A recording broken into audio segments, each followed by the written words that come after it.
هنعمل حلويات المذبح، لحمة الراس والجوهرة واللسان بطريقة جديدة سهلة وبسيطة هتعجبكم جدا، تنفع على فطار رمضان وتنفع في العزومات. وكمان هنعمل جنبها الفتة. لايكات وكومنتات حبايب ريست الستات. ويلا بينا نشوف المكونات. معانا راس خروف، ومعانا للشوربة بصل متقطع قطع وطماطم، لو في جزر تمام تقدري تحطي برضو بيخلي الشوربة نكهتها حلوة. وكمان معانا التوابل ورق لورا وفلفل اسود وحبهان وقرنفل وسبع بهارات. يلا بينا بقى على حلة فيها مية بتغلي نسلق الراس بتاعتنا. اتمنى كل اللي شافنا يحط اللايك ويعمل اشتراك في القناة. معايا هنا مية بتغلي، هنزل بالطماطم والبصل. وانا اول ما بجيب الراس لازم بصراحة اشيطها. انا بحب الحركة دي بصراحة، لو في اي شعر زيادة او حاجة بيروح مع ما بشيطها على البوتاجاز. بعد كده انا قعدتها في محلول النقع بتاعي عبارة عن ليمون وملح ومعلقتين من الدقيق، نقعتها مدة ساعتين وسبتها بقى لما نزلت كل الحاجة اللي فيها واتنقعت كويس وكل الزفار اللي فيها نزلت. وبعد كده شطفتها كويس وصفيتها وهنسويها مع بعض زي ما انتم شايفين. دي بقى التوابل اللي انا قلت لكم عليها، اللورا والحبهان والسبع بهارات والفلفل الاسود والقرنفل. هسيبها بقى تستوي، وبعد ما تستوي هنرجع علشان هنخليها. وبعد كده هنعمل لها احلى صوص لطاجن لحمة الراس بطريقة سهلة وبسيطة وبطعم مميز هيشرفك في عزومات رمضان. اتمنى كل اللي يشوفنا يحط اللايك ويعمل اشتراك في القناة. وبعد ما سلقنا الراس خدت معانا حدود ساعتين ونص كده ل3 واستوت معانا بالشكل ده.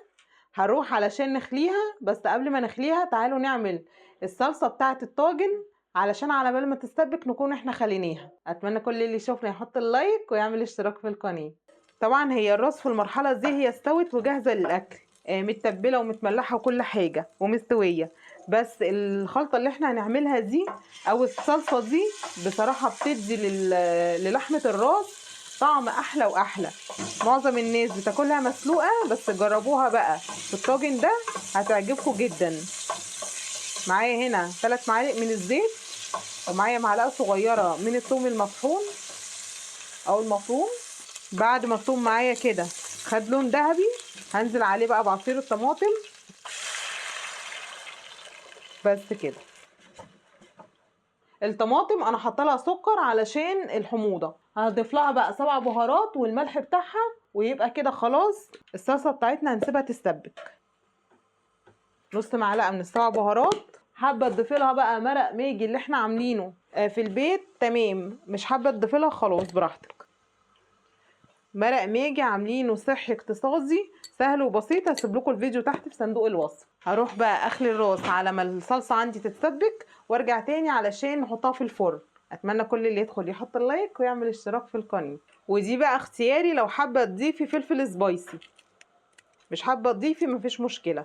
معانا هنا نص قرن فلفل سبايسي بصراحه بيديها نكهه وطعم حلو جدا. تعالوا بينا بقى نخلي الراس مع بعض زي ما انتم شايفين دايبه دوب. بصوا بقى دي لحمة الجوهرة او العين، بصوا مستوية. هي طبعا ينفع تتاكل كده زي ما قلتلك، بس حتة الطاجن دي بتضيف لها طعم تاني خالص. طبعا سخنة لسه، هناخد الجزء ده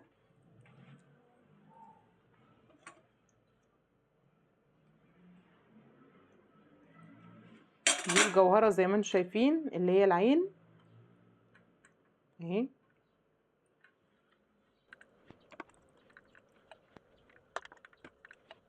طبعا الاكلات دي ليها اصحاب مزاجها وعشاقها، انا بصراحة بحب الاكلات دي جدا.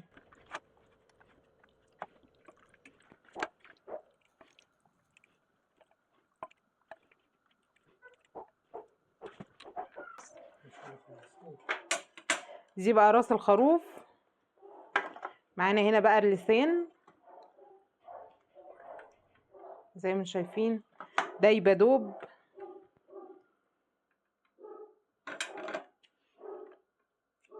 اهو. لا استنى.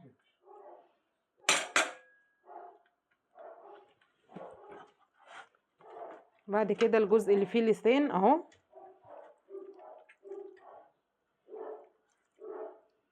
اهو اللسان طبعا بيتقشر من هنا اهو.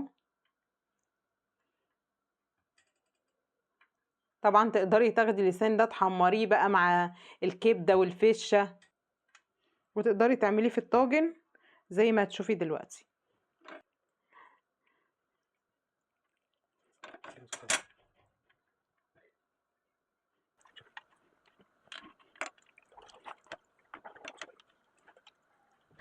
وكده نبقى خلينا راس الخروف. يلا بينا بقى نحط الصلصه عليها علشان ندخلها في الفرن. هنا بقى الصلصه بتاعتنا بعد ما اتسبكت. هسقي بقى الطاجن كده، وطبعا كل حاجه فيه مستويه، يا دوبك هشغل الشوايه. يا سلام بقى على الجمال والريحه. هنحطه بقى في الشوايه، ويلا بينا نعمل الفته بتاعتنا. اتمنى كل اللي شافنا يحط اللايك ويعمل اشتراك في القناه. تعالوا بينا بقى نحمص العيش. طبعا عيش الفتة بيبقى له في بعض الفتة كده طعم ونكهة مختلفة. الطريقة دي هي سر كل حاجة في العيش بتاع الفتة. في فتة كده بتيجي تاكليها تحس ان العيش معجن وملوش طعم، وفي فتة تانية تحس ان العيش ماسك نفسه ومش مبلول كده ودبلان، اللي هو بيبقى طري قوي وبيبقى له نكهة كده. هي بقى دي كل اسرار عيش الفتة. معانا هنا عيش متحمص عادي، سواء بقى اي نوع عيش، بس هو البلدي بصراحة بيستحمل. ومعانا هنا سمنة بلدي بقى، اي سمنة متاحة عندك او زبدة. هنحمص العيش في قلب السمنة على نار كده متوسطة. الخطوة دي بتحافظ جدا على ان العيش يفضل محتفظ كده بقوامه وبسمكه، وما يبقاش اللي هو بايش بمعنى اصح او طري قوي. وطبعا بتديله نكهة مختلفة جدا. هنروح بقى نحمصه على ما يتحمص كده على نار متوسطة. تعالوا بينا نعمل الدقة بتاعة الفتة، اللي هي الصلصة او الطماطم اللي بتتحط على وش الفتة. يلا بينا للدقة بخل بتاعة الفتة. معانا هنا نص معلقة من الثوم المفروم، ومعانا نص معلقة من السمنة او الزبدة او الزيت المتاح عندك. هنحمصها كده لحد ما يبقى لونها ذهبي. طبعا في ناس بتعمل الفتة من دون صلصة، يعني بخل وثوم فقط، وفي ناس بتحبها بصلصة. انا بصراحة بحبها جدا بصلصة. الصلصة بتديها نكهة مختلفة، طعم حلو جدا.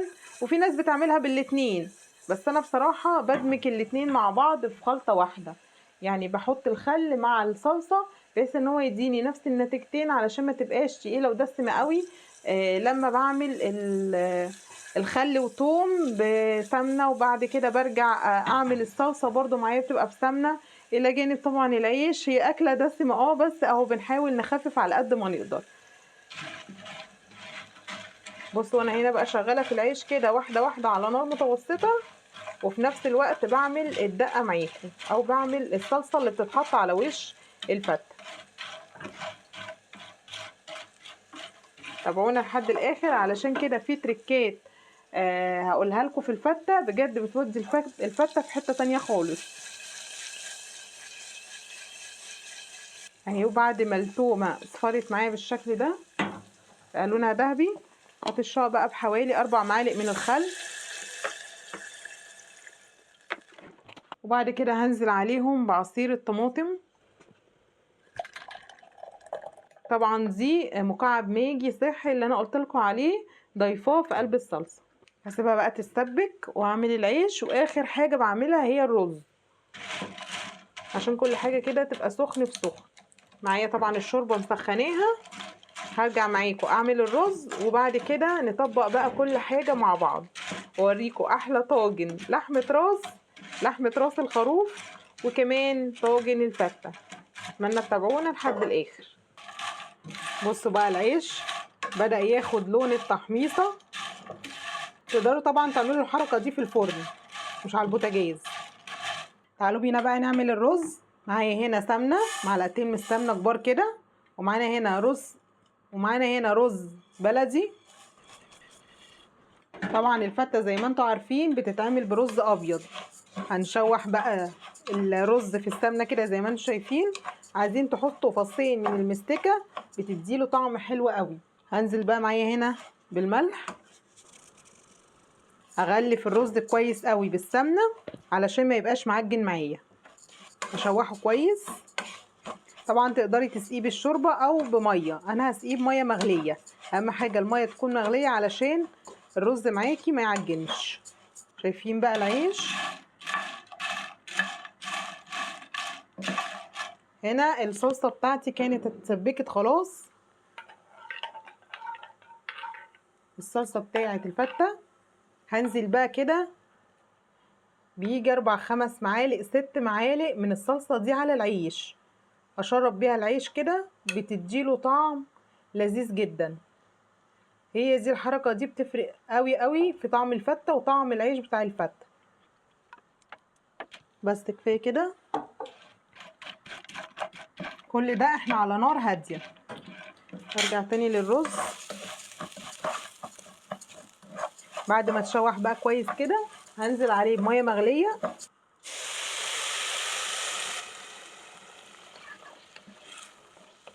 هسيبه بقى يتشرب الميه بتاعته على نار عاليه، وبعد ما يتشرب الميه اهدي النار خالص علشان يستوي فيها. بعد ما نزلنا بقى بالصلصه على العيش والعيش اتشربها، هنزل بقى حوالي 4 كبشات من الشوربه. شوفوا بقى عيش الفته وجمالها. بس كده. بصوا بقى، تحطيه بقى في اطباق، تحطيه في صينيه، تحطيه في طاجن، زي ما انت عايزه. كده العيش معايا جاهز. شايفين؟ عمره بقى ما يعجن معايا ولا يتفرول كده ويشرب الشوربه بتاعته ويبقى طري قوي، لا بيبقى حلو كده، ليه طعم ونكهه وريحه حلوين. هطفي بقى عليه. خلاص كده العيش معايا جاهز والرز معانا استوى اهو.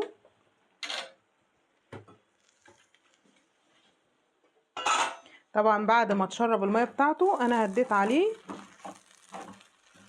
هديت عليه النار خالص.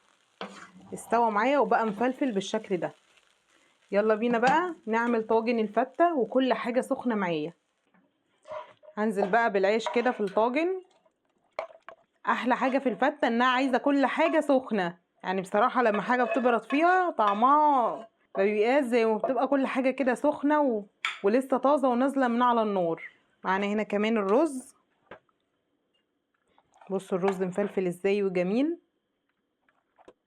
ريحته خطيرة. طبعا من اسهل واشهر والذ الاكلات المصرية. تبقى طبعا في العزومات حلوة، في رمضان حلوة على سفرة رمضان. بصراحة فتة يعني مناسبات والعيد الكبير. كل سنة وانتم طيبين.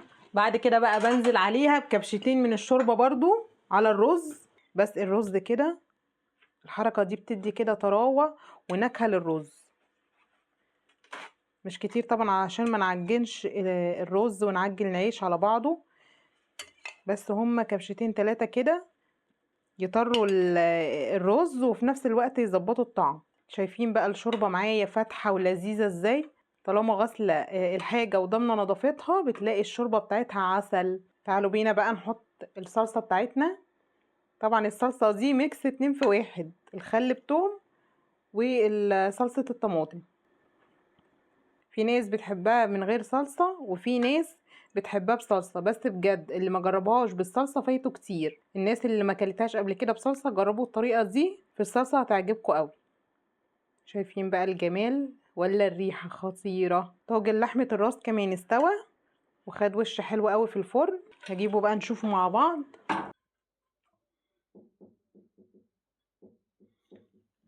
شايفين بقى ما شاء الله اكلة الدفا والغذا. شايفين؟ مناسبة جدا لرمضان وعزوماته. شايفين الشوربة تدفي وتغذي ومفيدة جدا لينا ولأولادنا.